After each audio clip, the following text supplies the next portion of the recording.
Um homem está diante de uma pia de hospital, esfregando as mãos agressivamente com sabão e água, enquanto uma médica fala com ele. Parece exatamente como um marido devastado reagindo fisicamente à notícia de que sua esposa acabou de falecer.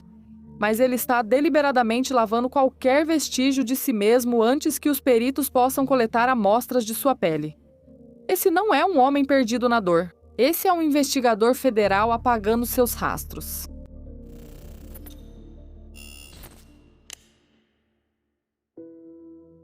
Em uma manhã fria de fevereiro, a próspera comunidade suburbana de Herndon, Virgínia, estava silenciosa. Em uma residência espaçosa na Stablebrook Way, morava Christine Banfield, de 37 anos. Christine era enfermeira dedicada de UTI pediátrica e mãe de Valerie, de 4 anos. Ela tinha um distúrbio sanguíneo, que a deixava muito propensa a sangramentos nasais e hematomas graves. Devido à sua condição, Christine evitava esportes de contato e atividades físicas intensas como uma escolha consciente no dia a dia. Ela dividia a casa com seu marido, Brendan Banfield, de 40 anos. Brendan trabalhava como investigador criminal altamente treinado na Receita Federal dos Estados Unidos. Também morava com a família a au pair brasileira de 22 anos, Juliana Paris Magalhães. Ela logo se tornaria central nos acontecimentos que estavam por vir. Em agosto de 2022, a dinâmica dentro da casa havia mudado. Brendan e Juliana começaram um relacionamento romântico clandestino. Esse relacionamento seria o catalisador para tudo o que aconteceu depois. At some point, while you were working for the Banfield family, did your relationship with the defendant change? Yes, it became sexual, physical relationship. And when this relationship began, did you ever think about how it might end? No, I didn't really think it was serious, a relationship. Não muito longe dali, em Springfield, Virgínia, morava Joseph Ryan, de 39 anos. Para seus amigos da comunidade local de RPG ao vivo, ele era conhecido como Korak. Eles o descreviam como gentil, empático e muito dedicado a animais resgatados. Joe não tinha absolutamente nenhuma ligação com os acontecimentos que estavam se desenrolando na Stablebrook Way. Mas Brendan havia decidido que queria uma vida completamente nova com Juliana. Em vez de enfrentar um divórcio complicado, ele usou sua formação especializada para arquitetar um plano para eliminar sua esposa. Um plano que, em breve, deixaria uma mãe e um estranho inocente sem vida no chão de um quarto. Brendan compreendia a logística das investigações criminais e sabia que um caso de pessoa desaparecida geraria muitas suspeitas. Ele queria controle total de sua casa, de seus bens e a guarda exclusiva de sua filha imediatamente.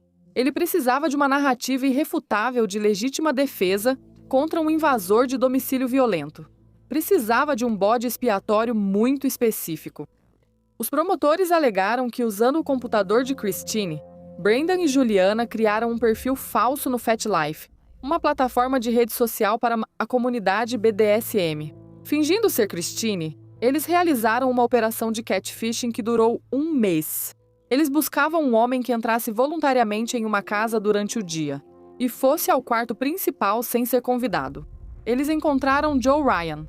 Eles o escolheram exatamente porque ele seguia rigorosamente as regras fundamentais da comunidade para um roleplay seguro e consensual.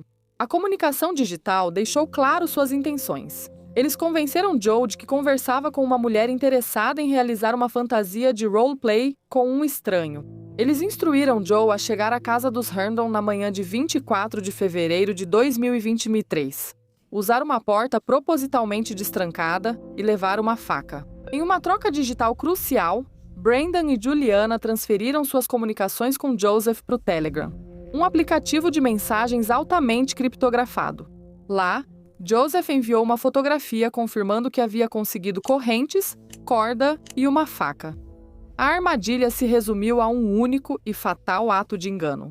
Os responsáveis instruíram Joe explicitamente por escrito a não interromper o roleplay, mesmo que a mulher parecesse genuinamente apavorada ou implorasse por ajuda. Joe achava que estava entrando em uma fantasia combinada, completamente alheio à realidade de que estava indo diretamente para uma cena de crime encenada. Enquanto Joe dirigia sem saber em direção à casa, Brandon estacionou intencionalmente em um McDonald's. Ele fez questão de aparecer nas câmeras do restaurante para reforçar seu álibi. See him pulling into a parking spot. Yes, ma'am. Okay, and that's Mr. Banfield getting out of his car. Yes, ma'am.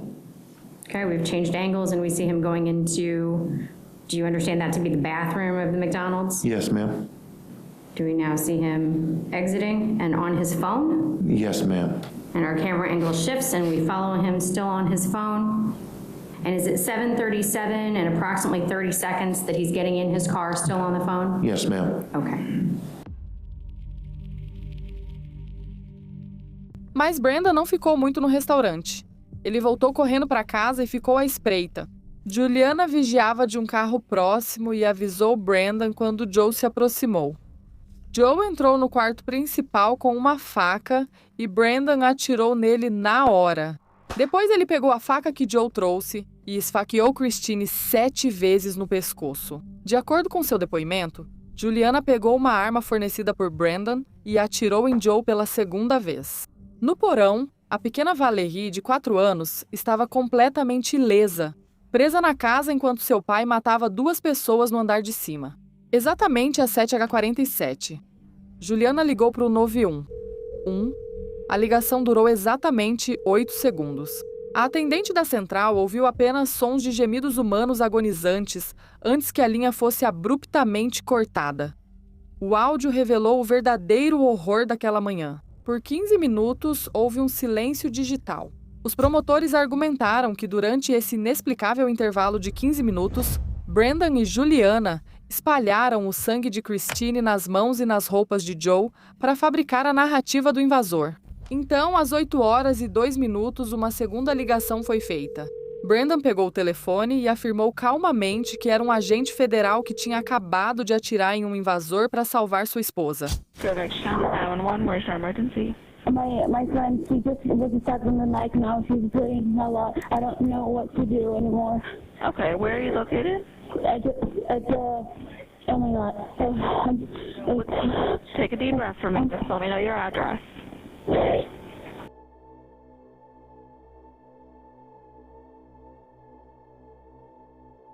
Take a deep breath for me. You're on Stablebrook Way. Is there somebody else there that can give me the address? My name is Brendan Banfield. I'm a federal agent. This is my house. There's somebody here. I shot him. But he stabbed her.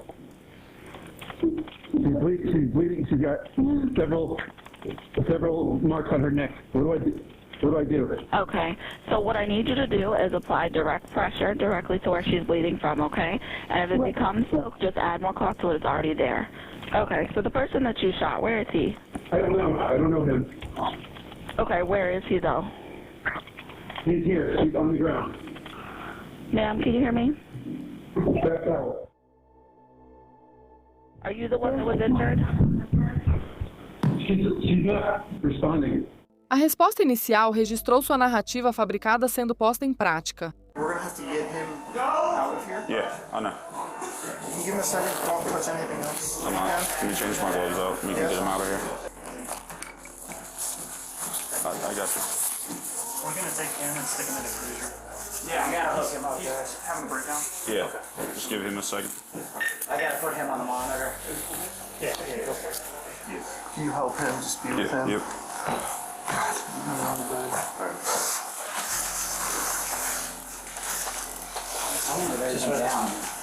Pouco depois que a cena foi controlada, os policiais levaram Brandon ao hospital. Quando uma médica deu oficialmente a notícia de que sua esposa havia falecido, a reação física imediata dele levantou suspeitas instantâneas. Hi, sir. My name is Dina. I'm one of the doctors here. Your wife has died.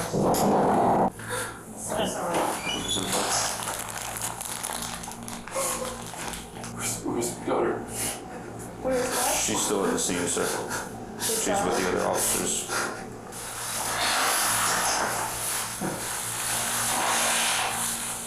Were you there? Yes. You were there at the time. So is there any part that I can help? I can explain what happened when she arrived here, but you were there and it sounds like there was a lot of blood loss. Yes. And so I think that she died of blood loss. Her airway was actually okay. I'll call the medical examiner, of course, and we'll do an autopsy and make sure we know for Yes. certain. But I was trying to apply pressure.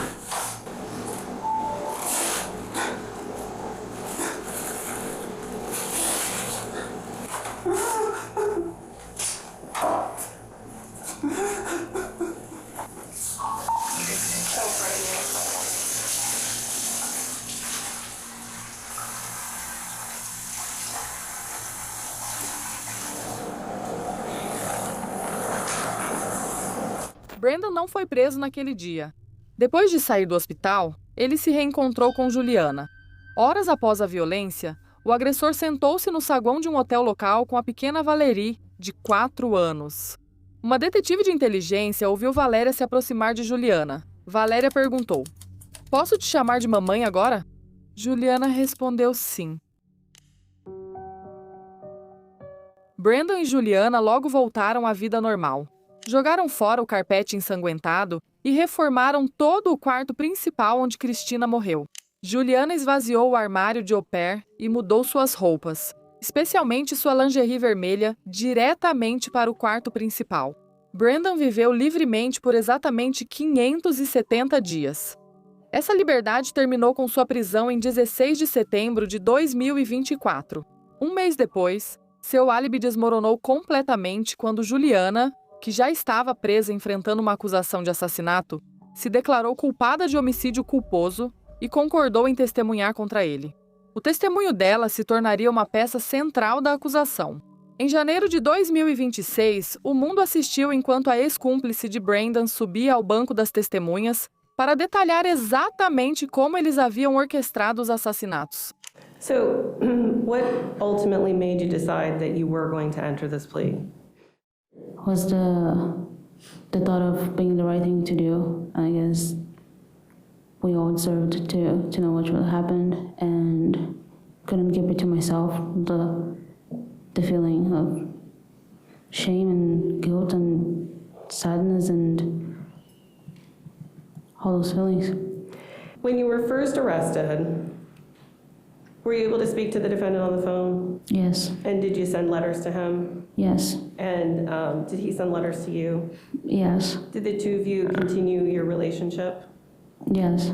When did this plan, when was it originally formulated? After October, when he first mentioned the plan, that was just, at that point, was just get rid of Christine. So sometime in October, the plan was to get rid of Christine. Yes. When I got to the bedroom, Brendan said, "Police officer." Christine's first reaction, that was the first time I heard she say anything at that point. Then she yelled back at Brendan, saying, "Brendan, he has a knife." That's when Brendan first shot Joe. What did you see Brendan do next? When I was bringing him the towel, he got on top of her, and that's when I first saw him stab her with a knife. Where on her body was he stabbing her? Her neck. At that point, that's when I stand in front of the dresser and the TV, and I'm telling Brendan that Joe is moving. He was moving, and he doesn't have any reaction to that whatsoever. And I just start telling him, he's moving, he's behind you, and that's when I fired the shot too. And when you say you fired what? A gun. O julgamento de Brandon por duplo homicídio começou em janeiro de 2026. No tribunal, as provas físicas refutaram sistematicamente a narrativa cuidadosamente ensaiada dele. A defesa alegou que Joe Ryan era um agressor armado com uma faca em uma luta dinâmica.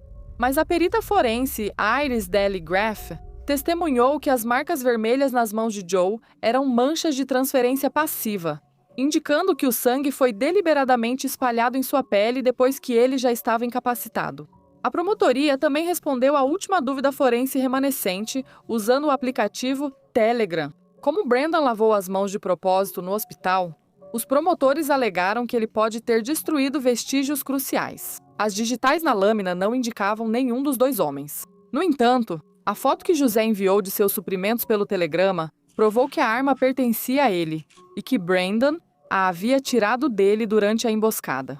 Incapaz de explicar o intervalo de 15 minutos entre as ligações para o 911, a defesa argumentou que os gemidos agonizantes ouvidos na gravação eram, na verdade, sons do cachorro da família. Um detetive de refutação testemunhou. As vocalizações eram nitidamente humanas. Brandon subiu ao banco das testemunhas para se defender. Ele testemunhou sob juramento que seu caso com Juliana era apenas casual, alegando que os dois nem estavam juntos quando sua esposa morreu. Esse depoimento foi logo colocado à prova. Your affair with Juliana began in August of 2022, correct? Yes, I would say that it was a relationship, but it is an affair, but I wouldn't categorize it as serious. All right, do you recognize this letter? Yes, And this is your letter to Juliana, correct. written while she's incarcerated, is that correct? Yes, Okay. Is it fair to say that in this letter you profess your undying love for Juliana? yes, it appears that I was definitely in love with her. You describe here in the very first paragraph-ish, you came here and we fell in love. But you're suggesting that that love didn't happen until after Christine was dead. As I said, that we did have feelings for each other prior, but I would not describe them as the level of feelings that I had for my wife of 19 years. A promotoria apresentou mensagens de texto escritas antes dos assassinatos, nas quais Brandon e Juliana escolhiam ativamente nomes de bebês para seus futuros filhos, contradizendo objetivamente seu depoimento. No banco das testemunhas, Brandon afirmou que enquanto Christine agonizava, ela falou com ele, dizendo que sentia muito e que o amava. A vice-chefe médica legista, doutora Megan Kessler, testemunhou que os ferimentos de Christine foram rapidamente fatais. Com 7 cortes profundos no pescoço, Christine ficou fisicamente impossibilitada de falar. Isso mostrou que o relato emocional de Brandon era fisiologicamente impossível. O julgamento também expôs um grande conflito interno no departamento de polícia. A policial Miller, especialista em perícia digital, testemunhou que inicialmente concluiu que Christine controlava seus próprios dispositivos. Os advogados de defesa alegaram que ele foi transferido de forma punitiva por se recusar a mudar suas conclusões para se alinhar à teoria do departamento. Apesar da dissidência interna na polícia, o rastro digital se mostrou inegável. Promotores afirmaram que registros de dispositivos, logins e padrões de horários ligavam fortemente a conta do FetLife aos movimentos de Brandon. Em 2 de fevereiro de 2026, o júri chegou a um veredito. We, the jury on the issue, join in the case of the Commonwealth of Virginia versus Brendan Robert Banfield defendant, find the defendant guilty of aggravated murder of Joseph Ryan and Christine Banfield as part of the same act or transaction. Guilty of aggravated murder of Joseph Ryan within the same 3-year period during which he did also kill and murder Christine Banfield. Guilty of using a firearm in the commission of a felony. Guilty of child endangerment. Members of the jury, if this is your verdict, please answer yes. If this is not your verdict, please answer no. Yes. Yes. Yes. Yes. Yes. Yes. Yes. Yes. Yes. Durante a fase de sentença para o au pair, a mãe de Joe Ryan, Deirdre Fisher, estava sentada na sala do tribunal. Ela mantinha as cinzas do filho sempre com ela, dizendo que seu plano final era um dia ser sepultada junto com ele. Falando à imprensa, ela combateu ferozmente a destruição de imagem feita pela defesa, afirmando: ele não era apenas um cara estranho com fetiches. I lost my confidant, someone who knew me deeply, listened without judgment, offered advice with my best interests at heart. I lost my biggest ally and my cheerleader. That empathetic voice saying, "Mom, you got this. Mom, you should be kinder to yourself." So many moments defending and explaining who my son was and why he couldn't have committed the murder of Christine Banfield. My son's life was used and thrown away, seen as worthless and utterly disposable. Disposal by those who plotted and executed his brutal murder. Joseph Nathan Ryan was not and is not disposable. Em 13 de fevereiro de 2026, a juíza-presidente PNS Ascarati sentenciou Juliana a 10 anos de prisão com mais 2 anos de pena suspensa. Dirigindo-se diretamente a ela, a juíza condenou o dano psicológico causado por Juliana, citando o episódio no saguão do hotel, onde ela permitiu que a criança de 4 anos a chamasse de mamãe. You may not have come up with a plan, agreed, and an older man may have groomed you to a point, but I want to list for the record the facts that I cannot equate with accepting a time-served recommendation. Number one, until today, you have shown no empathy for the victim in this case. Number two, you were more involved with the plan than you testified to. First off, there were numerous postings on social media platforms and text platforms looking for a target, texting and speaking directly with Joseph Ryan, encouraging him to bring the knife, and ultimately through the phone conversation, getting his consent, knowing all along you were bringing him to his death. Lying to Christine and setting up the plan for the zoo, using her devices and hiding her phone, using a child as a pawn in your plan, waiting outside for Joseph to show up, calling Mr. Banfield to bring him to the scene, and at any point for at least the month prior or that day, you could have stopped this. The plan did not work without your full involvement. Number three, having the loaded firearm in your pocket. Number four, bringing a child into the basement knowing 2 people were about to be murdered, to include the child's mother. Number five, hearing Christine ask you to call 911, which you did and then immediately hung up. Number six, seeing Joseph Bryan, who was shot in the head at that time, still moving and walking up to him as he lay moaning on the floor and shooting him point blank in the heart. Number seven, watching as Mr. Banfield stabbed Christine over and over again. Number eight, waiting 15 minutes before recalling 911. Number nine, telling a fabricated story for over 1.5 years, a story that depicted Joseph Ryan wrongly as a rapist and a murderer, an innocent man. And number 10, telling the child it was okay to call you mommy hours after the murder. Your actions were deliberate, self-serving, and demonstrated a profound disregard for human life. So let's get it straight. You do not deserve anything other than incarceration and a life of reflection on what you have done to the victim and this family. May it weigh heavily on your soul. So today I'm sentencing you on a manslaughter charge because that's what's before me, and the facts of this case demonstrate an intentional and calculated level of violence that is the most serious manslaughter scenario that this court has ever seen.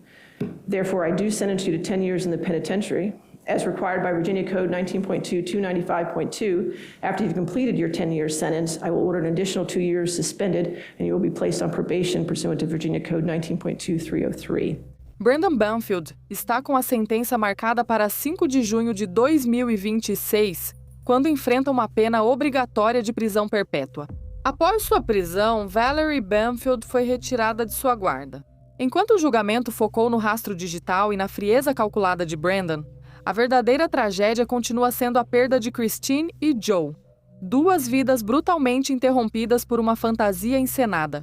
É perturbador ver alguém treinado para fazer cumprir a lei manipular a confiança dos outros tão implacavelmente. Mas como vimos, não importa o quão meticulosamente um plano seja construído, a verdade sempre encontra uma maneira de vir à tona. Obrigada por assistir. Se você quiser ver mais análises aprofundadas de casos complexos como este, não se esqueça de se inscrever.